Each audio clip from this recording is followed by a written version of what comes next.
बिस्मिल्लाहिर्रहमानिर्रहीम। अस्सलाम वालेकुम नादरीन, आप यूट्यूब चैनल देख रहे हैं। मैं इमरान खान हूँ। नादरीन, पंजाब में जो ज़ालिमाना कानून आ रहा है, आप सारे जुल्म माजी के भूल जाएंगे। आप पीका को भी भूल जाएंगे। जो डिक्टेटर्स ने पाकिस्तानियों के साथ किया वो भी आप भूल जाएंगे। आप 26वीं और 27वीं आईनी तरमीम को भी भूल जाएंगे। और शुमाली कोरिया का डिक्टेटर भी इनके ऊपर रश्क कर रहा होगा जो इन्होंने कार्रवाई डाल दी है। यानी पंजाब के अंदर टिकटॉकर्स ने जिस किस्म का एक कानून लाने का फैसला कर लिया, जिसके ऊपर ये काम कर रहे हैं, बल्कि कमेटी की सतह पे उसको मंजूर कर लिया गया, उस कानून के तहत ये पंजाब के किसी भी शहरी के साथ क्या कर सकते हैं, ये थोड़ा सा मैं आपको उसकी झलकियां बताता हूं। नंबर एक, ये एक बनाएंगे डिस्ट्रिक्ट इंटेलिजेंस कमेटी, यानी हर जिले की सतह के ऊपर कमेटी बनाई जाया करेगी इस कानून के मुताबिक। उसके अंदर सरकारी अफसरान हुआ करेंगे। सरकारी अफसरान का मतलब यह है कि जिनको वजीर आला या कोई भी वजीर या कोई भी सिस्टम के अंदर से उनको लगाएगा। अब ये सरकारी अफसरान है, ये कोई अदालत तो है नहीं, आम सरकारी अफसरान, मातहत अफसरान है ये सारे के सारे। इन्हें जनाब इंटेलिजेंस कमेटी का हिस्सा बनाया जाएगा। सरकारी अफसरान को, छोटे बड़े सरकारी अफसर इसके अंदर होंगे। और फिर उसके बाद इनके बाद इख्तियारात क्या होंगे, ये किसी भी शख्स को समाज दुश्मन करार दे सकेंगे। यानी ये जो इंटेलिजेंस कमेटी बनाई जाएगी ज़िले सतह के ऊपर, ये किसी भी शख्स को करार दे दिया करेंगे कि ये समाज का दुश्मन है। समाज दुश्मन करार दे देंगे किसी भी शख्स को। और किस बुनियाद पे देंगे, यानी कोई भी उसकी शिकायत कर दे, यानी तहरीरी तौर पे कोई भी आदमी शिकायत कर दे, एसएचओ शिकायत कर दे, या कोई छोटा मोटा सरकारी अफसर शिकायत कर दे, या कोई आम आदमी शिकायत कर दे तहरीरी तौर पे, तो ये कमेटी उस मामले को देखेगी, ये कमेटी उस मामले को सुनेगी और फिर ये कमेटी फैसला करेगी कि ये आदमी समाज दुश्मन है। फिर उस आदमी के साथ क्या होगा। अब देखें ना, सरकारी अफसर किसी को समाज दुश्मन करार देना कौन सा कोई मुश्किल काम है। कोई भी सियासतदान कहेगा कि इसको समाज दुश्मन करार दे दो, यूं सरकारी अफसर कहेगा बिल्कुल जी समाज दुश्मन है ये। कोई दूसरा बंदा कहेगा इसको करार दे दो कि ये समाज दुश्मन है ये। जो आदमी रुकावट बनेगा समाज दुश्मन बन जाएगा। जो सहाफ़ी सहाफत करेगा समाज दुश्मन बन जाएगा। जो आदमी पाकिस्तान की अशराफिया के रास्ते में रुकावट डालेगा वो समाज दुश्मन बन जाएगा। जो सच बोलेगा वो समाज दुश्मन बन जाएगा। जो मौलवी कोई बात करेगा वो समाज दुश्मन बन जाएगा जब तक हुकूमत की तारीफें नहीं करेगा। तो हर तबका इसके बाद गिरफ्त में आ जाएगा। किसी आदमी ने कुछ नहीं भी कहा तो उसको समाज दुश्मन करार दे देंगे, जनाब इसने मेरे सामने ये बात की थी और फलां जगह पे हम बैठे हुए थे, इस बुनियाद के ऊपर ये समाज दुश्मन है, इसको जनाब पकड़ लें, समाज दुश्मन हो गया। कमेटी फैसला करेगी और फिर उस आदमी के साथ क्या होगा, उसके बैंक अकाउंट बंद हो जाएंगे, जायदादें उसकी जब्त हो जाएंगी, सफरी पाबंदियां उसके ऊपर लग जाएंगी। जनाब आप मुल्क नहीं छोड़ सकते, शहर नहीं छोड़ सकते, सूबा नहीं छोड़ सकते, जो भी लगाना चाहें, ये अपने इलाके से आप बाहर नहीं जा सकते, तो सफरी पाबंदियां उसके ऊपर लग जाएंगी। सोशल मीडिया की उस आदमी के लिए बंदिश हो जाएगी, वो उसके ऊपर अपना कोई मौक़िफ़ नहीं दे सकेगा, मीडिया पे तो वैसे ही नहीं दे सकेगा। और एक इलेक्ट्रॉनिक निगरानी का सिस्टम है, ये दुनिया के कई ममालिक में होता है। बंदे के हाथ पे कोई ऐसा कड़ा बांध देते हैं या पाँव पे कोई इलेक्ट्रिक डिवाइस बांध देते हैं कि ये बंदा जहाँ भी जाएगा हमें पता होगा ये बंदा कहाँ पे जा रहा है और किस जगह पे मौजूद है, तो बंदे पे पाबंदियां लगा दी जाएंगी। ये बड़ा अजीबोगरीब किस्म का एक पूरा सिस्टम इन्होंने बनाया। पूरी दुनिया में ऐसा नहीं है। यानी इस वक्त दुनिया की बदतरीन डिक्टेटरशिप शुमाली कोरिया में, वहाँ पे भी इस तरह की सहूलियात मैसर नहीं है डिक्टेटर को जैसी यहाँ पे टिकटॉकर्स अपने लिए बनाना जा रही हैं। तो नाजरीन, अब अफसरान खुद अपनी अदालत लगाया करेंगे। ये वो अफसरान है जिनका अदालत का कोई तजर्बा नहीं है, कानून का कोई तजर्बा नहीं, उन्होंने कभी कानून नहीं पढ़ा। ये अफसरान खुद ही अदालतें लगाएंगे, खुद ही सजाएं सुनाएंगे, और अगर कोई शख्स इनके हुक्म की खिलाफ वर्जी करता है तो फिर उसको 4 साल तक ये कैद में भी डाल देंगे, जेल के अंदर। ये नया कानून नाजरीन लाया जा रहा है कि किसी भी आदमी को समाज दुश्मन करार दे के रगड़ा लगा दो, ठोक दो जिसको दिल करता है, बस सिर्फ उसको समाज दुश्मन करार आपने देना है। और इसके लिए किसी आदमी की एक सोशल मीडिया पोस्ट ही काफ़ी है। कोई भी छोटी मोटी हरकत पॉइंट आउट करके जनाब ये बंदा समाज का दुश्मन है, पकड़ो जी। गद्दारी का फतवा पाकिस्तान में इतने आराम से बांट दिया जाता है। मिसाल के तौर पे हमारे कई सहाफ़ी हैं, कई सियासतदान हैं, कई वकला हैं, इनके पोस्टर बना के ना तो लाहौर में लगा दिए गए, बल्कि लाहौर नहीं पूरे पाकिस्तान में लगा दिए गए कि ये गद्दार है, ये गद्दार वतन है, ये गद्दार है। मैं भी उनके अंदर शामिल हूं। बहुत सारे लोगों के गद्दारी के पोस्टर लगा दिए गए शहरों के अंदर। तो यहां तो गद्दारी का फतवा देना इतना आसान है, किसी को समाज दुश्मन करार देना तो मसला ही कोई नहीं है। ये तो 2 मिनट की बात है। और समाज दुश्मन की डेफिनेशन क्या होगी, ये एक नई डिबेट छिड़ गई है। एक इंतहाई घटिया कानून पास होने जा रहा है। रोक सको तो रोक लो, नहीं तो बारी बारी सबकी बारी। ये मैं बार बार आपको कहता हूं। तो बारी बारी सबकी बारी। और मजे की बात बताऊं, ये जो आज मरियम नवाज और उसकी सहेलियां बैठे हुए हैं ना इक्तदार में, इंजॉय कर रहे हैं, जिन्होंने तबैयां फेरी हुई हैं, ये लोग याद रखिएगा इनकी भी बारी आएगी, क्योंकि बारी बारी सबकी बारी। आज इनको इक्तदार से बाहर दिखाई कुछ नहीं देता, ऐसा ही होता है हमेशा। हमने उस्मान बुज़दार का दौर भी देखा, तब भी हमें यही दिखाई दे रहा था। परवेज़ इलाही का दौर भी देखा, तब भी यही दिखाई दे रहा था। शहबाज शरीफ एक दौर में अफलातून बना हुआ था, फिर हमने उसको रोते पिटते हुए भी देखा। तो यहाँ पे हर एक को कभी ना कभी जवाब देना पड़ता है। तो बारी बारी सबकी बारी, इनकी बारी आएगी। नाजरीन, एक जज के बेटे ने कत्ल कर दिया था 2 खवातीन को इस्लामाबाद में गाड़ी के नीचे कुचल कर। ये 2 नौजवान लड़कियां थी, ये जॉब करती थी, मिडिल क्लास से इनका ताल्लुक था। ये एक स्कूटी के ऊपर जा रही थी, एक तेज रफ्तार बड़ी गाड़ी आती है जो नॉन कस्टम गाड़ी है। याद रखिएगा, नॉन कस्टम गाड़ी का मतलब होता है गैर कानूनी गाड़ी। ये कोई भी शख्स नहीं चला सकता जब तक कि वो बहुत ज़्यादा इन्फ्लुएंशियल ना हो या उसके पास बहुत ज़्यादा इख्तियार या ताकत ना हो। नॉन कस्टम गाड़ी चलाने के लिए आपको किसी जज का बेटा होना पड़ता है, किसी फौजी का रिश्तेदार होना पड़ता है, या किसी ब्यूरोक्रेट का रिश्तेदार होना पड़ता है, या कोई आप बहुत ताकतवर समाजी शख्सियत हैं तो आप ये नॉन कस्टम गाड़ी चला सकते हैं, वरना आप नहीं चला सकते। तो जज का बेटा था आसिफ का, तो जज मोहम्मद आसिफ का जो बेटा था वो गाड़ी चला रहा था नॉन कस्टम गाड़ी, और उसका अपना लाइसेंस भी नहीं था, उम्र भी नहीं थी। तो जब उम्र ना हो तो फिर जिम्मेदारी गार्डियन के ऊपर आती है। गार्डियन कौन है? उसका बाप ही गार्डियन होगा, और तो कोई नहीं हो सकता ना। जो हाई कोर्ट का जज है वो अपने बेटे का गार्डियन किसी और को थोड़ी रखेगा, खुद ही होगा। तो नाज़रीन, हुआ ये कि जज के बेटे ने 2 खवातीन को कुचल के कत्ल कर दिया। उसके बाद उनकी फैमिली से मेरी बात भी हुई थी। वो फैमिली के लोग कह रहे थे हम पे बहुत दबाव है, वो हमें बार बार मिलना चाहते हैं, बहुत सारे हमारे ताल्लुक वाले लोग भी बीच में डाल दिए हैं, हमारे रिश्तेदार हमारे पास आ रहे हैं, हर कोई हमारे दरवाजे खटखटा रहा है, तो हम क्या करें, हम कहाँ जाएं, समझ नहीं आ रही। मिलाकर दबाव डाल डूल के इन्होंने ये मामला ख़त्म करवा दिया। जज का बेटा छूट के घर चला गया। किसी ने नहीं पूछा कि तूने नॉन कस्टम गाड़ी क्यों ली, किसी ने नहीं पूछा कि जनाब तुमने गैर कानूनी तौर पे ये गाड़ी क्यों चलाई, किसी ने नहीं पूछा कि तेरे पास लाइसेंस नहीं था।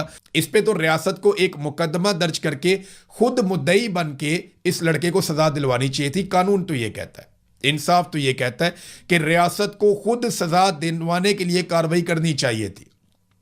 अगर मुद्दई हट भी गए थे, सड़क के ऊपर इंसिडेंट हुआ, ये तो दहशत ज़दा करने वाला इंसिडेंट है कि एक जज का बेटा है, एक गैर कानूनी गाड़ी है, उसके पास लाइसेंस भी नहीं है, कितने बड़े बड़े जुर्म हैं, और वो गाड़ी किसी मुहज़्ज़िब दुनिया में ये आप तसव्वुर भी नहीं कर सकते।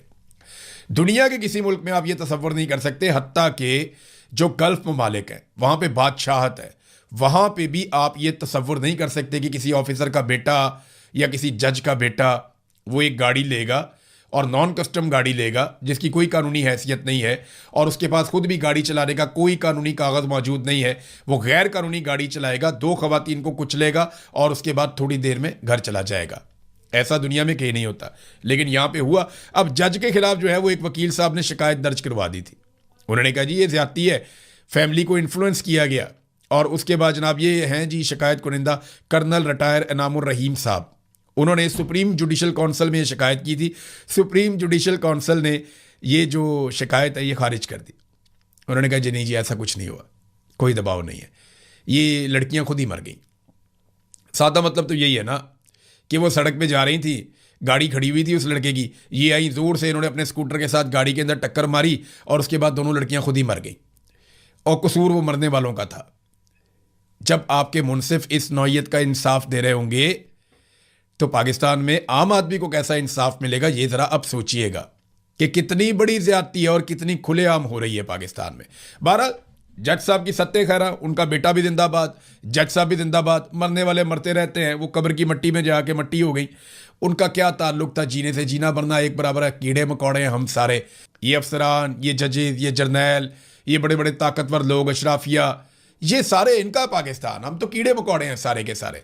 कोई भी सड़क पे कहीं भी मारा जाएगा, पूछेगा कोई नहीं। वो एक ऑस्ट्रेलिया का पासपोर्ट था बच्ची के पास, कितना रोला पड़ा देखा आपने। एक और बच्ची के पास नहीं था ऑस्ट्रेलिया का पासपोर्ट, किसी ने पूछा भी नहीं। जिस बच्ची के पास ऑस्ट्रेलिया का पासपोर्ट था, सारे अफसरान वहाँ पे गए, बारी बारी जाके वहाँ पे फूल डाल के आए, वहाँ माफ़ियाँ मांग के आए, वहाँ पे जाके सफाइयाँ पेश करके आए। जिस बच्ची के पास पाकिस्तान का पासपोर्ट नहीं था वहाँ कोई भी नहीं गया, वहाँ एक सिपाही भी जाके सफाई देने के लिए तैयार नहीं था। ये पाकिस्तानियों हमारी औकात है, या तो हमें इसी औकात में रहना है या हमें एक दिन इन सारों को इनकी औकात दिखानी पड़ेगी। तो जब तक आप इन सारों को, माफियाज को इनकी औकात नहीं दिखाते, तब तक आपकी औकात यही है कि हम कीड़े मकोड़ों की तरह मरते रहें। नादरीन, एक और बात है बड़ी अजीब, ये अक्सर मैं सुनता हूँ, हमारे कई दानिश्वर भी ये बात कर देते हैं, कई लोग अक्सर ये कहते रहते हैं, और अब तो सियासतदानों ने ये बात करना शुरू कर दी है। मरियम नवाज की एक बड़ी करीबी साथी मरियम औरंगजेब, उसने एक स्टेटमेंट दिया। मरियम औरंगजेब का कहना है कि अल्लाह ताला का फजल है जिसके हिस्से में हुक्मरानी आती है, यानी हुक्मरानी जो है वो अल्लाह ताला का फजल है। वो खानदान अल्लाह ताला के मुंतखब करदा होते हैं जिन्हें अल्लाह ताला हुक्मरानी देता है। फिरौन के खानदान को हुक्मरानी दी थी अल्लाह ताला ने, उन पे अल्लाह ताला का फजल था। नमरूद बहुत बड़ा हाकिम था, अल्लाह ताला का फजल था। सिकंदर आदम, दुनिया में कितना कत्लेआम किया। हिटलर, उस पर भी अल्लाह ताला का फजल था। आप मुझे बताएं ना, शुमाली कोरिया का जो हुक्मरान है किम जोंग उन, उसने वहां पे लोगों की जिंदगी नर्क बनाई हुई है, तो क्या उसके ऊपर अल्लाह ताला का फजल है? वो और उसकी बहन मिलकर जबरदस्त शानदार किस्म की हुक्मरानी कर रहे हैं। चंगेज खान की हुक्मरानी, क्या वो अल्लाह ताला का फजल है? नेतन्याहू इसराइल के ऊपर लंबे अरसे से हुक्मरान है, तो क्या उस पर भी अल्लाह ताला का फजल है? बताएं ना। नरेंद्र मोदी भी फिर इस हिसाब से अल्लाह ताला के फजल से हुक्मरान बना है। कैसे फ्रॉड लोग हैं। यजीद भी हुक्मरान था ना, एक हुक्मरान ही था यजीद भी, वो क्या था? तो क्या अल्लाह ताला का फजल था उसके ऊपर? कैसे आप लोग फ्रॉड करते हैं, लोगों को मजहबी जज्बात को भी आप इस्तेमाल करते हैं सिर्फ इसलिए कि आपने जस्टिफाई करनी है अपनी चोरी। ये तो वो बात होगी कि चोर ने चोरी करवाई, चोरी कर करके डकैतियां मार मार के उसने एक घर बनाया, उसके ऊपर लिख दिया हाजा मिन फजल रब्बी, कि ये सब मेरे रब का फजल है। अंदाजा करें आप कैसे ये लोग फ्रॉडी है। अल्लाह ताला का फजल नहीं, ये अल्लाह ताला का अजाब है ये खानदान हमारे ऊपर। जितना इस खानदान ने लुटमार की है, जितना इस खानदान ने पाकिस्तान की सियासत को, जितना पाकिस्तान के समाज को, असल समाज दुश्मन ये खानदान है जिन्होंने पाकिस्तान को डिवाइड कर दिया, तकसीम कर दिया, बर्बाद कर दिया, सारी मोहब्बतें नफरतों में बदल दी इस खानदान ने। ये रिस्पॉन्सिबल है और ये कहते हैं जनाब अल्लाह का फजल है। नाज़रीन, सुहेल अफरीदी साहब के हवाले से एक खबर है बड़ी इंटरेस्टिंग, आप बड़ी दिलचस्पी लेंगे इसमें। इमरान खान साहब ये कहते थे और अक्सर कहते थे कि सवाबदीदी फंड्स होने नहीं चाहिए, कहते थे ना। इमरान खान साहब कहते थे सवाबदीदी फंड कहते हैं कि वो फंड जिसका कोई हिसाब किताब नहीं होता, ये वजीर आजम या वजीर आला अपने पास रख लेता है और इसमें से वो पैसे खर्च करता है, कोई उससे पूछ नहीं सकता कि ये पैसे आपने कहाँ खर्च किए हैं। इसे कहते हैं सवाबदीदी फंड। तो इमरान खान साहब इसके सख्त खिलाफ थे। अभी ARY के ऊपर एक खबर छपी है, ये वजीर आला को खुद आकर बताना चाहिए कि ये खबर में कितनी सदाकत है। खबर ये कहती है कि खैबर पख्तूनख्वा ने अगले माली साल के लिए बजट में वजीर आला सुहेल अफरीदी के सवाबदीदी फंड में गैर मामूली तौर पर 780% का इजाफा कर दिया। पहले जो ये सवाबदीदी फंड था वो सिर्फ 50 करोड़ रुपया था कि 50 करोड़ रुपया वजीर आला खर्च कर दे तो कोई फर्क नहीं पड़ता। ये गंडापुर के दौर में 50 करोड़ रुपया था। सुहेल अफरीदी के दौर में इसमें जो इजाफा किया गया, अब ये 4 अरब और 40 करोड़ रुपए का सवाबदीदी फंड मुख्तस कर दिया गया है। तो सुहेल अफरीदी और इनके लोग आकर जवाब दें कि जनाब इमरान खान साहब तो सवाबदीदी फंड के बहुत खिलाफ थे, तो आप लोगों ने किस मद के अंदर ये सवाबदीदी फंड रख लिया है, और अगर रख लिया है तो इसकी कोई जस्टिफिकेशन, कोई वजह आप पेश करें ताकि कौम को समझ आए कि जनाब नहीं आप ठीक कर रहे हैं। नादरीन, एक फेडरल मिनिस्टर है वजीर पेट्रोलियम, उनका ये फरमाना है, अली परवेज मलिक साहब, वैसे तो एक काबिल नौजवान है लेकिन फार्म 47 है ना, तो उसने एक धब्बा इनके ऊपर भी लगा दिया, इनके करियर पे भी लगा दिया। इनके वालिद बड़े शानदार सियासतदान थे परवेज मलिक साहब, मैं उनका बड़ा, मेरा उनसे मिलना जुलना था, उनसे बहुत सारी चीज़ें सीखने को भी मिली सियासत में। वो बहुत सीनियर खिलाड़ियों में से एक थे, परवेज़ मुशर्रफ के दौर में वो डटे रहे। तो जो परवेज़ मलिक साहब के बेटे हैं अली परवेज़ मलिक साहब, उन्होंने कहा जी आलमी मंडी में जैसे ही खाम तेल की सतह $76 पे आएगी तो हम आवाम को रिलीफ देंगे। तो अभी चेक कर लेते हैं, ये मैं खोल रहा हूँ आलमी मंडी का डाटा कि इंटरनेशनल ऑयल प्राइस, तो ये अभी देख लेते हैं हम कि जो ये कह रहे हैं वो है या नहीं। $76 फी बैरल का ये कह रहे हैं कि जी इतने का जब होगा तो हम करेंगे। ये मेरे सामने लिखा हुआ आ गया 70.24 USD। तो नादरीन, ये तो प्राइस बहुत नीचे आ गई है, लगातार नीचे आती चली जा रही है। वो $76 पे उनकी सुई अटकी हुई है, यहाँ पे $70 के आसपास आ गया। तो ये लोगों को पागल समझते हैं। कोई भी आदमी अपने मोबाइल पे आप निकालें, गूगल करें कि इंटरनेशनल ऑयल प्राइस, तो आपको आ जाएगा फी बैरल आपको कितने का मिल रहा है US डॉलर में। वो 76 कहते हैं, यहाँ 70 के करीब पहुंचा हुआ है, फिर भी इन्होंने अवाम को किसी किस्म का कोई रिलीफ नहीं दिया। नादरीन, MQM ने एक बहुत बड़ा मुतालबा किया, आप हिल कर रह जाएंगे जितना बड़ा मुतालबा MQM ने किया है। MQM ने कहा जी आसिफ अली जरदारी साहब इस्तीफ़ा दे दें, और इस्तीफ़े की वजूहात क्या बता रहे हैं ज़रा ये आप देखिए। इस्तीफ़े की वजूहात वो बता रहे हैं कि जनाब बहुत ज़्यादा ज़्यादती हो रही है सिंध के लोगों के साथ, बहुत ज़्यादा जुल्म हो रहा है। वो कहते हैं जी महंगाई बहुत ज़्यादा है, बिजली बहुत महंगी है, ना गैस है, ना बिजली है, ना पानी है, तो सिंध वालों का हक मारा जा रहा है, लिहाजा आप एक काम करेंगे आसिफ अली जरदारी साहब इस्तीफ़ा दे दें। यार फिटे मुँह तड़ी सियासत दे होते। MQM ने ना हमेशा जर्नैलों की गोद में सियासत की है ना, तो इनको या तो बदमाशी करनी आई है, या कराची में इनको चाइना कटिंग करनी आई है, या लुटमार करनी आई है, या धमकियां लगानी आई हैं, या फिर इनको जो है वो पॉलिटिक्स का इनको पता ही नहीं है। वो भी पाकिस्तानी बहुत आगे निकल गए हैं। बिजली जो है वो वफाकी महकमे का काम है, फेडरल गवर्नमेंट है जो बिजली महंगी कर रही है। गैस जो है वो फेडरल गवर्नमेंट महंगी कर रही है, वो प्रोवाइड भी उन्होंने करनी है। जो वफाकी हुकूमत है उसकी ये गोद के अंदर बैठे हुए MQM वाले, और जरदारी को कहते हैं इस्तीफ़ा दे दो। नहीं, मुतालबा तो बहुत अच्छा है जरदारी साहब का, क्योंकि जाली फार्म 47 के ऊपर ही जरदारी साहब आकर बैठे हुए हैं। लेकिन सवाल ये पैदा होता है कि MQM इस्तीफ़ा मांगना चाहती है तो शहबाज शरीफ से मांगे, और अगर ज़्यादा उन्हें किसी जिम्मेदार की तलाश है तो फिर फील्ड मार्शल आसिम मुनीर साहब से पूछेंगे जनाब आपने वादे किए थे सारी चीज़ें ठीक हो जाएंगी, चीज़ें ठीक क्यों नहीं हो रही, तो फिर आप इस्तीफ़ा दे दें। तो उनसे नहीं मांगेंगे, ये कभी वो नहीं करेंगे। इनको जर्नैलों की चाकरी की आदत है, MQM को हमेशा से यही करते आए हैं, आइंदा भी यही करते रहेंगे। ये सिर्फ चापलूसी है इनकी, क्योंकि उर्दू बोलते हैं ना तो ज़बान बड़ी कमाल है, बयान बहुत अच्छा है, तो वो बयान करके ना अपनी कमियों को पूरा करने की कोशिश करते हैं MQM वाले, लेकिन इनके खाते में कंटेंट कोई नहीं है। ज़बान बड़ी कमाल है, अल्फाज कोई नहीं है, कंटेंट कोई नहीं है, डेप्थ कोई नहीं है। तो MQM अमली तौर पे अवामी मैदान में तकरीबन अब फारगी हो गई है। नाज़रीन, बलूचिस्तान में एक बड़ा ही दिलखराश वाक़या पेश आया। ये तस्वीर आप देखें, मुझे बड़ी तकलीफ़ हुई देख कर। ये कराची की एक फैमिली है, अली जमील। ये अली जमील साहब हैं, ये अपनी फैमिली के साथ कोयटा जा रहे थे कराची से। तो गूगल मैप के ऊपर ये रास्ता देख रहे थे और कराची से कोयटा जा रहे थे। ये आप देखें ना कितनी हंसती खेलती हुई फैमिली, 2 बच्चियां इनकी, मियाँ बीवी हैं। तो गूगल मैप पे रास्ता देख रहे थे, रास्ता भटक गए ये लोग और दश्त के इलाके खंड में जा पहुँचे। वहाँ पे इनके ऊपर फायरिंग हो गई और अली जमील साहब शहीद हो गए। आप अंदाज़ा करें कि बलूचिस्तान में कोई शख्स महफूज नहीं है। ताजर नहीं जा सकते, मज़दूर नहीं जा सकते, सिक्योरिटी फोर्सेस नहीं जा सकती, कोई भी नहीं जा सकता। दहशतगर्दों ने दहशतगर्दी करके मार दिया एक फैमिली को, सारी फैमिली तबाह हो गई ना। वो बीवी जो है वो खून में लथपथ बैठी हुई है, बाद में नज़र आ रही है उसकी वीडियो।